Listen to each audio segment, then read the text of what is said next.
Good morning. नमस्कार विद्यार्थी मित्रांनो, मी प्राध्यापक सर्जेराव येडेकर. माझ्या झुलॉजिस्ट सर्जेराव येडेकर या यूट्यूब चॅनलमध्ये सर्वांचं स्वागत करतो.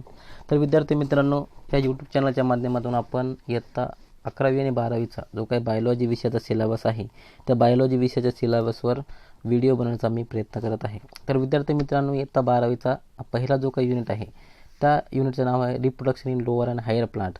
या युनिटमधला जो काही पोलन पिस्टिल इंटरॅक्शन हा जो काही पार्ट आहे आणि आउटब्रीडिंग डिव्हायसेस आज आपण या व्हिडिओमध्ये डिस्कस करणार आहोत.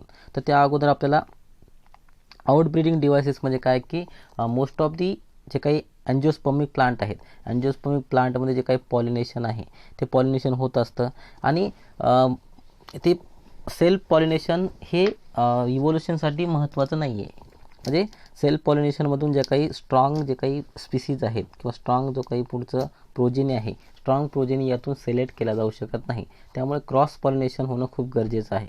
तर हे क्रॉस पॉलिनेशन होण्यासाठी काही डिव्हायसेस हे प्लांटमध्ये अवेलेबल असतात. तर त्याला आपण काय म्हणतो, आउटब्रीडिंग डिव्हायसेस. ठीक आहे. तर विद्यार्थी मित्रांनो, most of the angiosperm produce bisexual flower. तर खूप सारे अँजिओस्पर्ममध्ये काय केलं जातं की बायसेक्शुअल फ्लावर असतं. बायसेक्शुअल म्हणजे काय की त्याचे जे काही सेक्सेस असतात, मेल आणि फिमेल. ठीक आहे. So they are produce by a single plant. म्हणजे एकाच प्लांटवर मेल आणि फिमेल दोन्ही असतात एकाच प्लांटच्या फ्लावरमध्ये.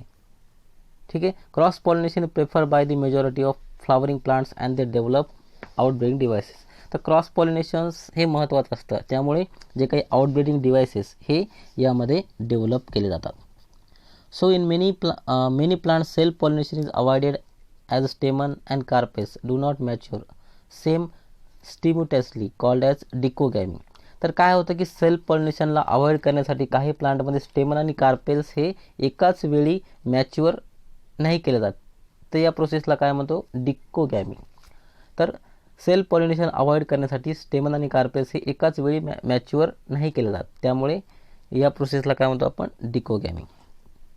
बघा, डिकोगॅमी दोन प्रकारची असते. एक आहे प्रोटोअँड्री आणि दुसरा आहे प्रोटोगायनी. तर बघा, प्रोटोअँड्री म्हणजे काय की in some plant pollen grain are release much before stigma become receptive. तर स्टिग्मा हा मॅच्युअर होण्याच्या अगोदर जो काही पोलन ग्रेन रिलीज केले जातात तर त्याला आपण काय म्हणतो, रिसेप्टिव्ह. म्हणजे तो रिसीव्ह करण्याच्या अगोदरच काय केलं जातात, पोलन ग्रेन रिलीज केले जातात. त्याला आपण काय म्हणतो, प्रोटोअँड्री. याच्यातनं फॉर एक्झाम्पल सनफ्लावरमध्ये प्रोटोअँड्री बघायला मिळते. प्रोटो म्हणजे अगोदर, अँड्री म्हणजे काय की जो काही पोलन ग्रेन आहे, म्हणजे अँड्रोशियम जो आहे it is the male sex organ in a plant. तर पोलन ग्रेन हा त्याचा पार्ट आहे. त्यामुळे पोलन ग्रेन अगोदर रिलीज केला जातो. ठीक आहे, स्टिग्माच्या अगोदर. For example sunflower. याच्यानंतर प्रोटोगायनी म्हणजे काय की in some plant stigma become receptive first. तर स्टिग्मा हा अगोदर रिसेप्टिव्ह केला जातो. तर या पूर्ण प्रोसेसला आपण काय म्हणतो, protogyny. So these are the outbreeding devices. These are the outbreeding devices which are present in a angiospermic plant.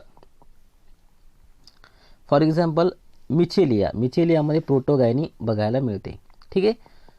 तर पुढचा पार्ट आपण बघणार आहोत की the third device is to avoid self pollination is genetic mechanism and it is called as self incompatibility. तर self sterility सुद्धा म्हणतो आपण. ऑर्चिडमध्ये सेल्फ इनकम्पॅटिबिलिटी बघायला मिळते, ऑर दी सेल्फ स्टरिलिटी. ठीक आहे. So second devices is heterostyly. So pollen germinate on the stigma of a same flower is inhibited. So fourth device is to produce unisexual flower, that is unisexuality.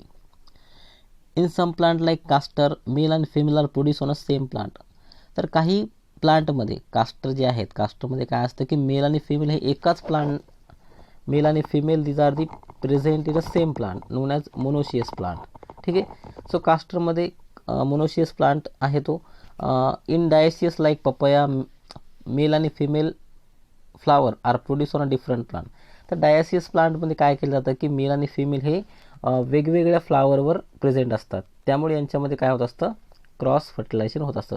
So this conditions prevent autogamy as well as geitonogamy while monoecious condition prevents only ऑटोगॅमी.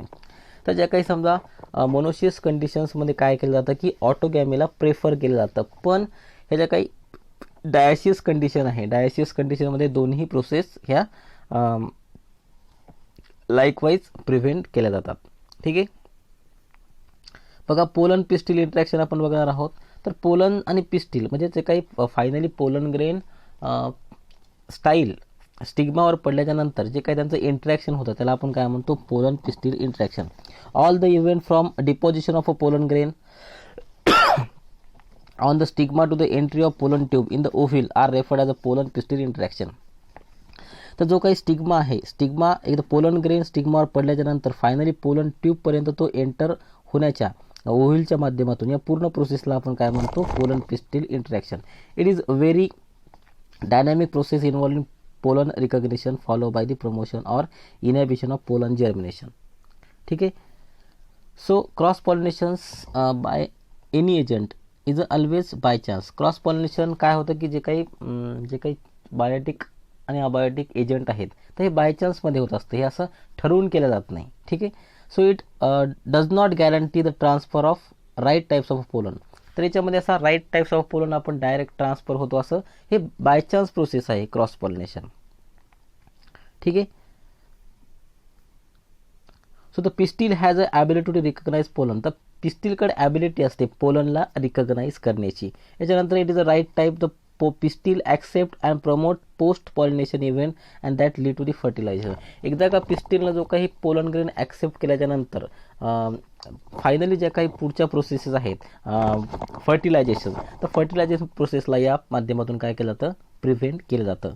If it is wrong type, so pistil reject it by preventing germination of pollen tube and style. तर समजा जर pollen जर व्यवस्थितपणे त्या पिस्टिलने accept केला नाही तर त्या ठिकाणी जे काही जर्मिनेशन आहे ते जर्मिनेशन होत नाही. So only right type compatible pollen germinate on stigma and pollen tube come through the germ pole. तर काय होतं की ज्यावेळेस राईट टाईम असेल त्यावेळेस कम्पॅटेबल पोलन ग्रेन जर्मिनेट होतात आणि स्टिग्मा आणि पोलन ट्यूबमधून काय होतात ते जर्म पोर रिलीज होत असतात. ठीक आहे. The contains of a pollen grain move into the pollen tube and grow through the tissue of stigma and style.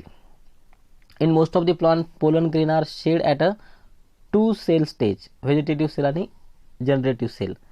So generative cell divide and form a two male gamete during the growth of the pollen tubes. ठीक है. The ability of a plant to recognize the pollen is due to certain chemical components present in the pollen grain and which interact with those pistils.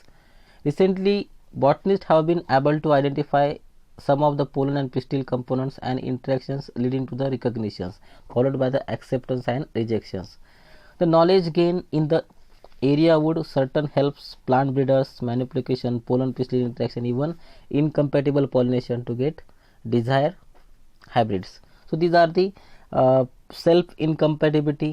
या ठिकाणी बघा S1 आणि S2 जे आहेत ते काय केले, पोलन रिजेक्टेड केलेले आहेत आणि इथं S2 आणि S2 हे जे काही पोलन त्यांनी ॲक्सेप्ट केलेले आहेत. म्हणजे या ठिकाणी जे काही क्रॉस पॉलिनेशन झालेलं आहे, वेनेवर क्रॉस पॉलिनेशन ऑकर्स ते पोलन ग्रेन जो आहे तो पोलन या ठिकाणी रिजेक्ट केलेला आहे, या ठिकाणी तो ॲक्सेप्ट केलेला आहे. पुढच्या लेक्चरमध्ये आपण डबल फर्टिलायझेशन विषयी बघणार आहोत. ठीक आहे.